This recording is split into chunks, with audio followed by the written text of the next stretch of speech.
Jayesh Rathod, GJ બાર Gujarati news Ahmedabad. મિત્રો, હાલ હું અત્યારે સુરતમાં આવ્યો છું અને કહેવાય છે ને કે ભગવાન કોઈક ને કંઈક આપતા હોય છે, કે કળા છે કે કોઈ સંગીતની કળા છે.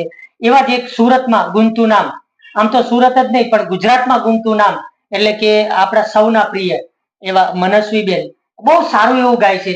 અને આજે મને એવું થયું કે આ બેન આટલું સરસ મજાનું ગાય છે, તો આજે મારે એમનું ઇન્ટરવ્યુ લેવું છે. તો સ્પેશિયલ ખાસ મારા પ્રિય મિત્ર એવા બાલુભાઈ નાગાણી એ આજે એમને લઈને મારા ઘરે આવ્યા છે. તો ખાસ તો હું પેલા બાલુભાઈ નો હું ખૂબ ખૂબ આભાર માનીશ. કેમ કે કોઈ પણ સામાજિક કાર્ય હોય, એ ચાહે સંગીતનું હોય કે ચાહે કોઈ સામાજિક કાર્ય હોય, એમાં બાલુભાઈ અને ખાસ એવા મારા ગુરુ એવા કિશોરભાઈ સોજીતા, એ અમારી ત્રિપુટી કહેવાય છે. તો આજે બાલુભાઈ મારા ઘરે આવ્યા છે. પછી આના પછી નેક્સ્ટ રાઉન્ડમાં હું બાલુભાઈ નું પણ 2 મિનિટનું ઇન્ટરવ્યુ લેવાનો છું. તો બેન, પેલા તમારો નાનકડો પરિચય આપો. મારું નામ મકવાણા મનસ્વી છે અને મેં હાલ ધોરણ 10 ની પરીક્ષા આપી છે અને હું જન્મથી જ જોઈ શકતી નથી. બેન, તમે ગાવાનો વિચાર તમને કેવી રીતે આવ્યો અને પહેલે તમને આવું જ કેમ વિચાર આવ્યો કે મારા સંગીતની દુનિયામાં આગળ વધવું છે? એમાં એવું છે કે હું જયારે જન્મથી, જયારે બહુ નાની હતી ત્યારથી જ હું ગાતી હતી અને વિચાર તો અમે લોકો જયારે હું 6 વર્ષની હતી ત્યારથી જ મેં ગાવાનું શરૂ કર્યું. ખાસ કરીને તમે જયારે ગાવાની શરૂઆત કરી ત્યારે તમે ફર્સ્ટ વાર કયું ગીત ગાયું હતું, એવું કઈ યાદ છે તમને?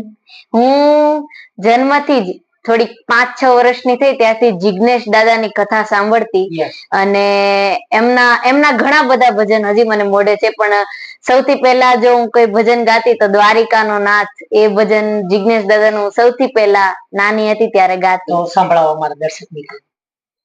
દ્વારિકાનો નાથ મારો રાજા રણ છોડે છે, એણે મને માયા લગાડી રે.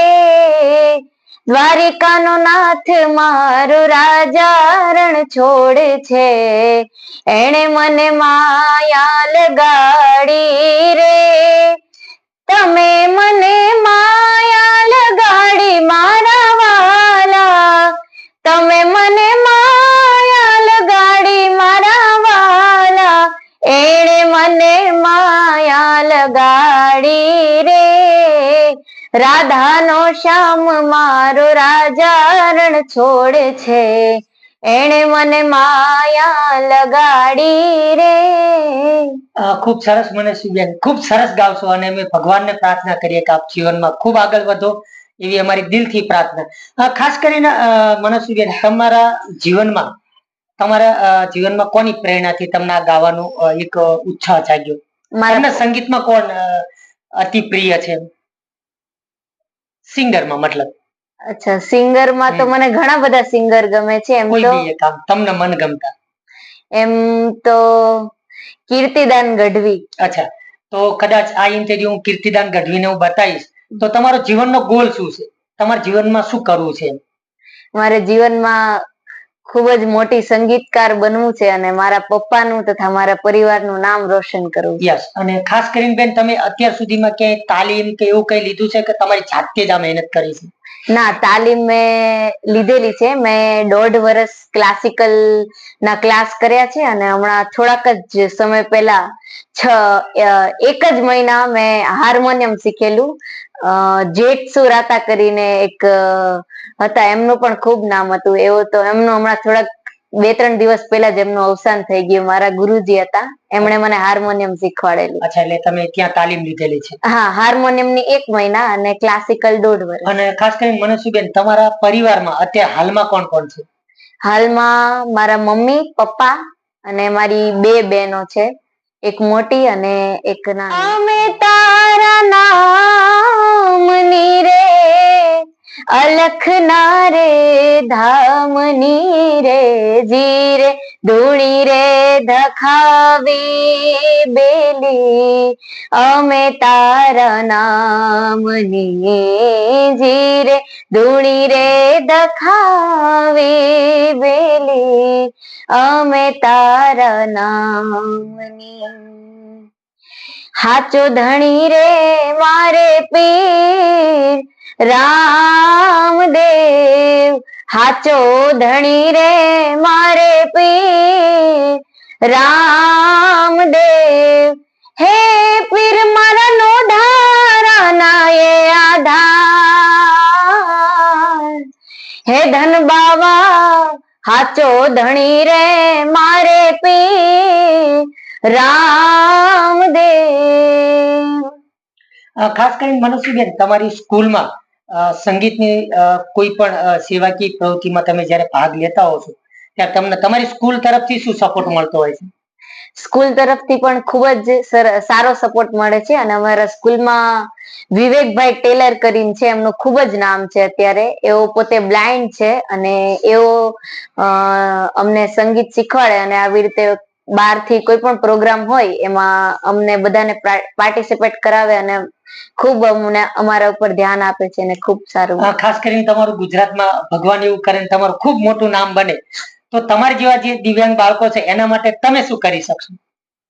હું એવી કોશિશ કરીશ કે મારા જેવા નાના કલાકારો ને ક્લાસિકલ એવી બનતી કોશિશ કરીશ કે મારા જેવા દિવ્યાંગ કલાકારો પોતાના જીવનમાં આગળ વધે એવો મારો બનતો પ્રયત્ન હશે. ખાસ કરીને મનસ્વીબેન, હું તમારા ફેસબુકમાં બાલુભાઈના ફેસબુકમાં હું જોતો હોઉં છું કે બાલુભાઈ નાગાણી એ મારા મિત્ર તો છે જ તે, પણ એ બહુ જ બધાને સપોર્ટ કરતા હોય છે. તો તમારા જીવનમાં એમનું કેટલું મહત્વ છે અને તમે શું કહેશો એમના વિશે? બાલુભાઈ એક ખૂબ જ સારા વ્યક્તિ છે અને એમનામાં ઘમંડ જરાય નથી. એમ કહેવાય ને કે આપણે અમુક સમય પછી આપણું નામ થાય એટલે માણસમાં ઘમંડ આવી જાય કે આને આ નાના માણસોને આપણે નહીં, પણ બાલુભાઈનામાં એવું બિલકુલ નથી અને એવું એમનું ખૂબ જ મોટું નામ છે, પણ એ એમના ક્યારેય એવું દેખાતું નથી. એમનો સ્વભાવ મારા જીવનમાં એમણે પણ ખૂબ જ સપોર્ટ કર્યો છે. વિશેષ તો મારે એમના માતા પિતાના અને એમના પરિવારને મારે નમસ્કાર કરવા છે, એટલા માટે કે આ દિવ્યાંગ દીકરી છે અને એ પોતે દીકરીની જાત, પણ એ દીકરીની જાત હોવા છતાં એમના મમ્મી પપ્પા એટલી બધી એમની કાળજી રાખતા હોય છે. સાથે સાથે ઘરની અંદર હંમેશા હસતું ચહેરો રહે આ એમનો પ્રયાસ હોય છે. સાથે ગમે ત્યારે રાતના 2 વાગ્યા સુધી મેં તો એમને જોયેલા છે કે રાત્રે 3 વાગે એમના સ્ટેજ ઉપરના પ્રોગ્રામનો વારો આવ્યો છે. સવારે એમના પપ્પાની નોકરી હોય છે, 7 વાગ્યાના ટાઈમમાં એ લોકો નોકરી પર જતા રહે, પણ છતાં ક્યારે મનની અંદર એવું એમને નથી કે ભાઈ દીકરીને માટે મારે થોડી કષ્ટ સહન કરવું પડે. તો એમ જ એક જ વસ્તુ કહે છે કે ભાઈ હંમેશાને માટે મારે દીકરીને હંમેશા ખુશ જોઈ છે. તો હું દરેક પરિવારના સમાજના લોકોને પણ કહું છું કે આપણા આડોશ પાડોશમાં આપણા સંબંધીઓમાં કોઈ આવું જો દિવ્યાંગ હોય તો આપણે એમને હંમેશા હસતો ખેલતું રહે એવો આપણો એક નમ્ર પ્રયાસ હોવો જોઈએ. યોગેશભાઈ, તમારી દીદી આટલી આગળ વધતી હોય સંગીતની દુનિયામાં, તો તમને કેટલું ગર્વ ફીલ થાય છે?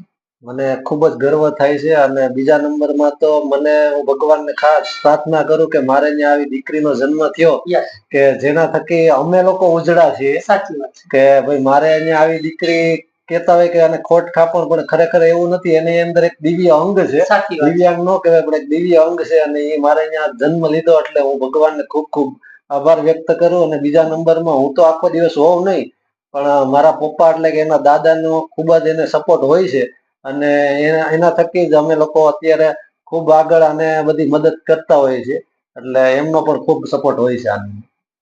ખાસ કરીને તમે ગર્વ ફીલ તો કરો છો કે ભાઈ મને ભગવાને આવી દીકરી આપી. તમારું જીવનનું શું સપનું છે કે મારી દીદી આ બને કે આ બને? શું સપનું છે?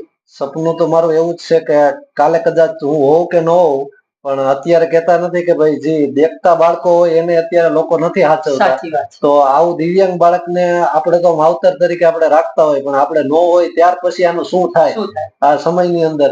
તો એની અંદર જો કઈક ટેલેન્ટ હશે અને એ કઈક જો નામ એનું બનશે તો ભવિષ્યમાં એનું ફ્યુચર સારું રહેશે અને એને કોઈને લાચારી ભોગવવી નહીં પડે. એટલે મારો ગોલ તો એ જ છે કે ભવિષ્યમાં એને કોઈની આગળ સંગીતની દુનિયામાં ખૂબ આગળ વધે અને એનું નામ થાય એવી મારે ઈચ્છા છે.